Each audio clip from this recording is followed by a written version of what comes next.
So let's just ride on the beautiful notes of that song for a moment.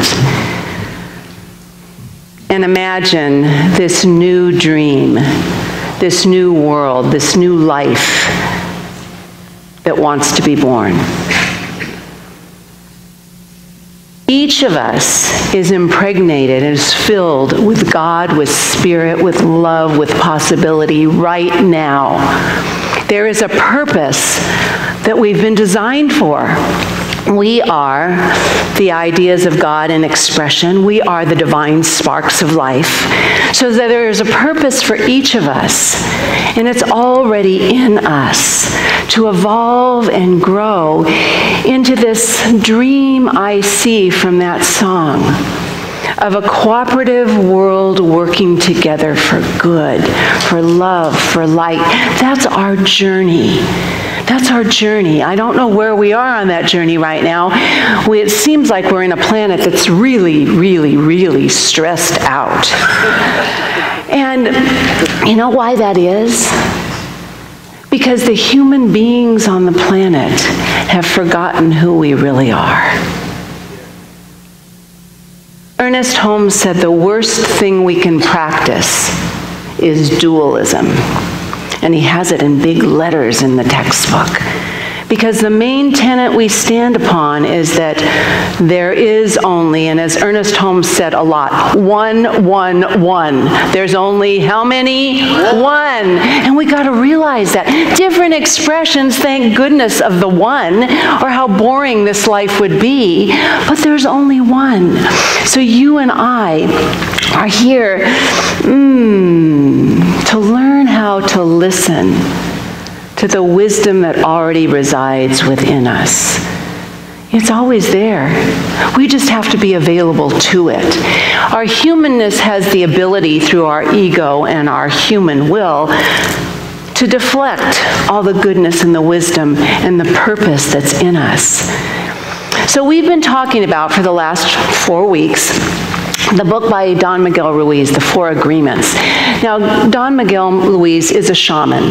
He studied to be a shaman after he'd taken a different road in life, and he combined his ancient Toltec wisdom, his Mexican wisdom, from his culture there, and he took the wisdom of that culture, and he combined it with the wisdom, the scientific wisdom he learned as a surgeon and a doctor, and the wisdom he gained as a shaman, and he put them all together. And he knew, well, I'm putting this in my own words, so he didn't know necessarily, but this is how I read it. He saw life as, our mind, as a spiral staircase. He talked a lot about creating heaven and hell, and as Pam said, Ernest Holmes said, there are states of mind. So if we think about the power of our mind, how powerful we are, and that there's this spiral staircase in our mind, and we're going on this staircase that's either leading us upward to heaven and oneness and cooperation and love and joy and fulfillment and harmony or possibility, or we're leading ourselves downward to the place of separation and dualism and unhappiness and lack of fulfillment.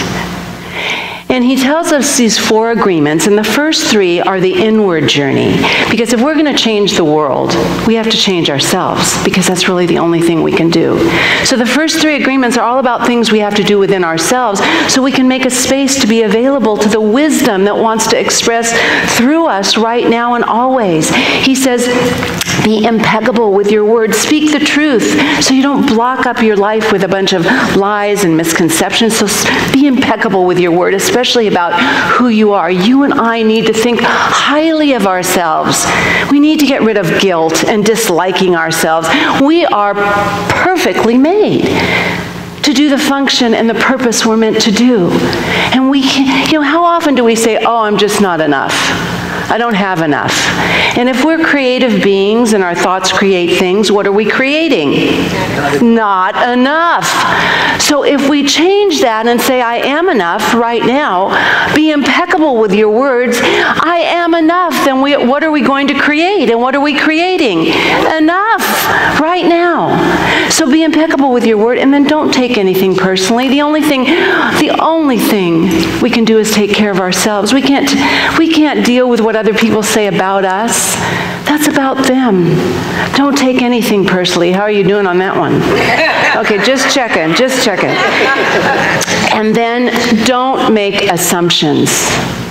And actually said that causes more misery than anything else in this world, is when we make up stories or thoughts about things and we don't even know. We just make this stuff up and then we become miserable and unhappy. So when we start dealing with those, moving those things away from us, we have a clearer channel to the flow of good, the flow of love, the flow of God, the flow of wisdom, our purpose. What's the next greatest best thing for me? Well, we don't know necessarily up here, but Spirit knows. We have to create the opening for it to be revealed. So those are all the inward journey. And his very last agreement was always do your best. And actually Ernest Holmes said, heaven on earth, which I'll read a little quote of his in a minute, but he said, heaven is when we always do our best. So he's right in alignment with Don Miguel Ruiz. We do the best we can with what we know at the time. So we're always challenged to know more, to know better, so we can do better in this world. So here are the agreements we make, and as we work on these agreements, we can start moving upward to that place that's called heaven. Let me read to you what Ernest Holmes said heaven is. Heaven is within. It is the atmosphere of our thoughts when we are connected to God. The atmosphere of our thoughts when we're connected to God. It's the kingdom of heaven, which is unlimited and unconditional. It is a place of harmony, peace, power, wisdom. A place where our thoughts are friendly, happy, confident, and open. Jesus said the only place and the only time we can experience heaven is right now. It's when we see and feel God everywhere, in everything. God, love, heaven is as close or closer than our own breath. Wow. Doesn't that feel good? Feels good. We have to be available to it. So we have work to do. We have work to do because, on this staircase, we can be moving upward. But I'll tell you what, some of us are carrying so much fill in the blank. It's going to take us a hell of a long time to get up those stairs because we've got so much baggage that we're trying to haul with us.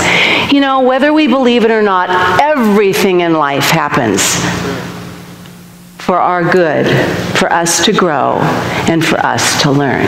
So I'm going to have a couple of challenges for you today. And one challenge, think of at least one story from your past that you keep in that bag back there so you can pull it out at any time to feel sorry for yourself. You can pull it out any other time to make somebody else feel sorry for you. It's there. And just decide, that's too heavy for me. I want to get to that place of harmony and fulfillment and peace. So what I'm going to invite you to do is take that story and take the lesson out of it, the learning out of it, the growth out of it. And take that, because when we know better, what do?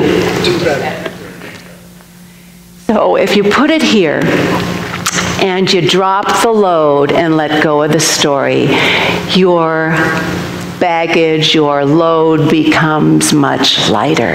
And then we can travel this stairway of our own thoughts with much more joy and enthusiasm when we let go of all of that stuff that keeps us.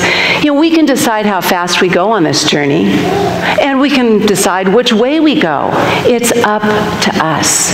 And I think it's time for us to step up. Yes. There's one person in this group that agrees with me. Maybe just more vocal. I think it's time for us to step up. Yes, we are. We step up. up, because that's what the call, it's so much more beautiful when we're going towards the mountaintop than when we're stuck on a plateau. And, some of us may have heavy loads, and some of us have just fallen asleep on the same stair, and we're not moving anywhere because we're just in this rut of doing the same old thing all the time. We wake up, we do all the same old thing. We're not even conscious about life because we're just in this rut. So we fall asleep on this stair, and we're bored to pieces. And we're really quite depressed because it's not the nature of our being to be stuck in a rut on a step. We can get stuck in ruts, but don't fall asleep. We visit hell sometimes, but we're not to build a house there and live there and stay there. We got to do the work to get out of it. It's part of the experience we call life. And what we need is a greater, larger consciousness. And the only way that I know to get there is through spiritual practices and spiritual awakening. Spiritual practices and spiritual awakening. So the other challenge I have for us on this day, besides, I can't remember the first one, but it was really important, is for us to really be conscious of our spiritual practice.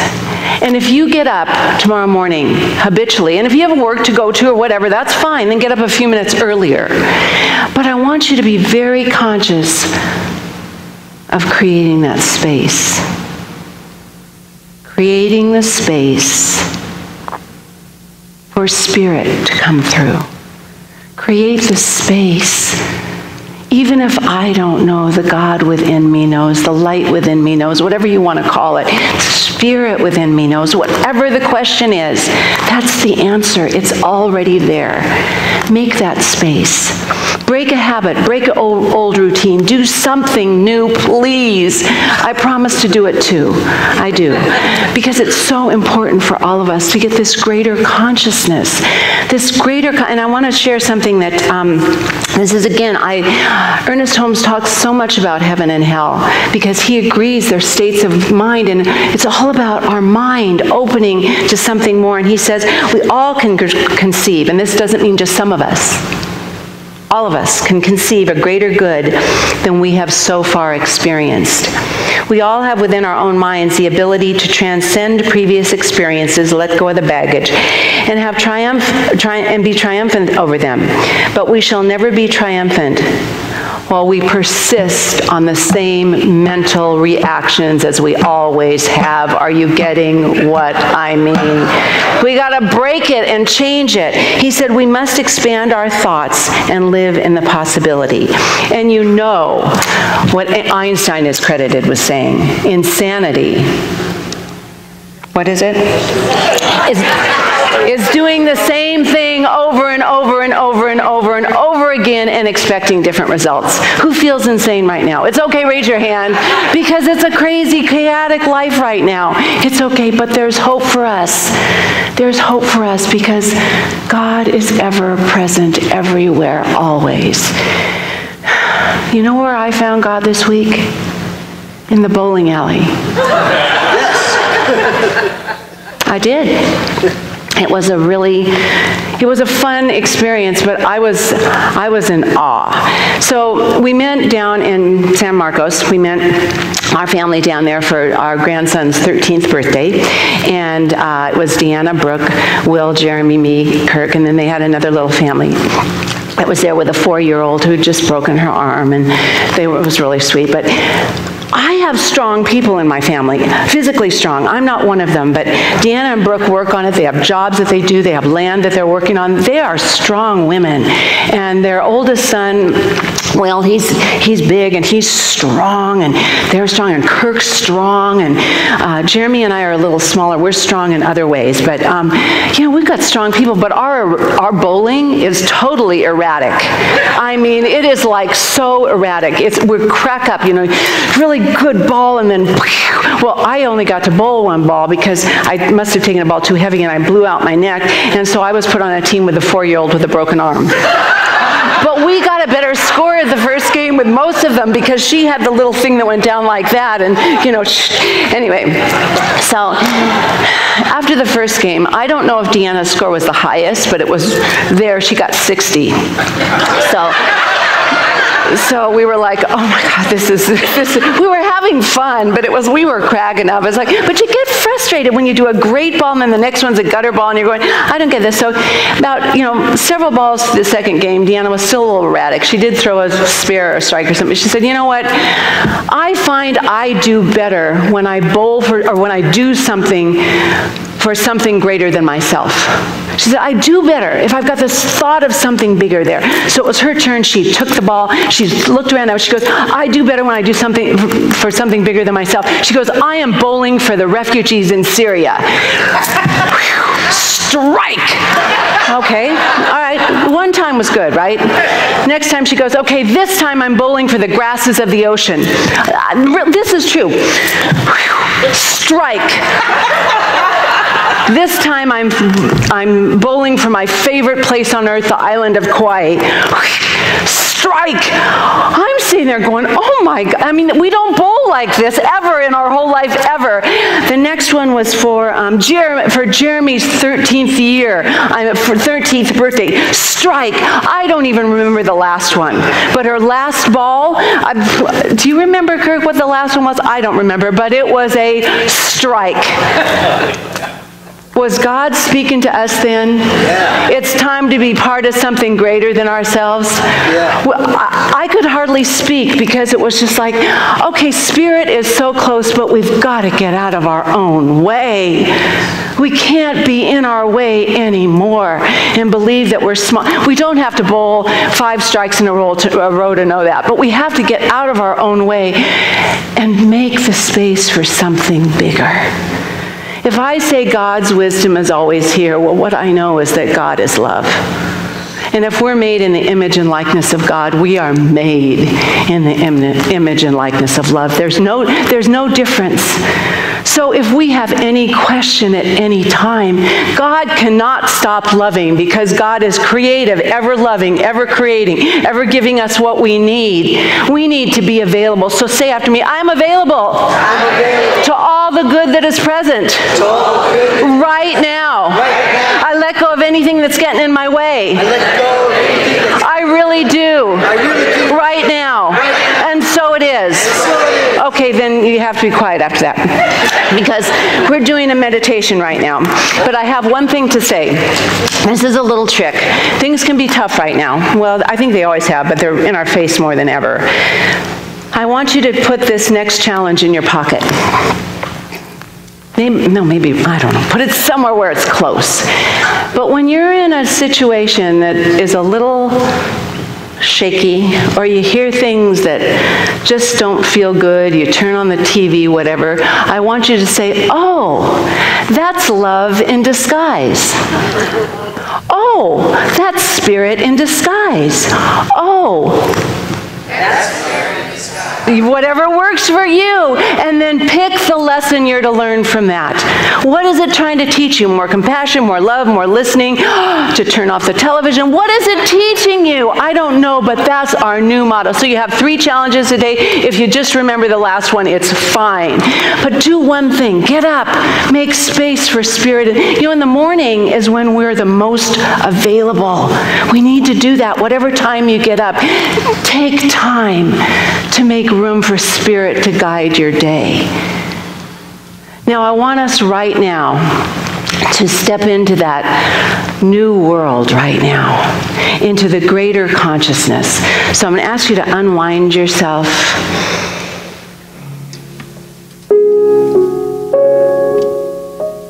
I'm going to invite you to just let your busy, beautiful mind rest on your heart. Whatever that mind is carrying, just let it rest on the heart. And know right where we are, there is love. There is goodness. There is infinite possibility. And as we tap into the beauty of knowing the creative energy that lives here in this and every moment, we're able to imagine a world where love is the guiding force. A world where we are free to love and be loved, even when we fall down. That we get up more quickly. A world where we're free and open to take risks, to explore, to push the edges. A world where we can get out of the box of right and wrong. And as our beautiful mystic poet Rumi says, to get out beyond the ideas of right doing and wrong doing and go to that field and lie down in that field. And when the soul lies down in that field, words don't make any sense. Ideas, language, even the phrase each other. Let your soul be open to the greater good and the moreness that life has to offer. Just imagine right now little children of all different shapes and colors and sizes and faiths and languages and cultures standing together in a circle, feeling that they are enough, holding the hands of people they love because they know too that they are love, God in disguise, good, incarnate, they are perfect as they are. And imagine as we see through these different eyes that we are creating a whole new world. A world that is vibrant with love and life and possibility and growth. See it now and feel it. And I'm going to invite our beautiful Gretchen to come and our beautiful InSpirit band. And as we're visioning this new world that is filled with love and light and healing and possibility and understanding, that we let these notes, these words, carry us into a new expression for ourselves and for this world.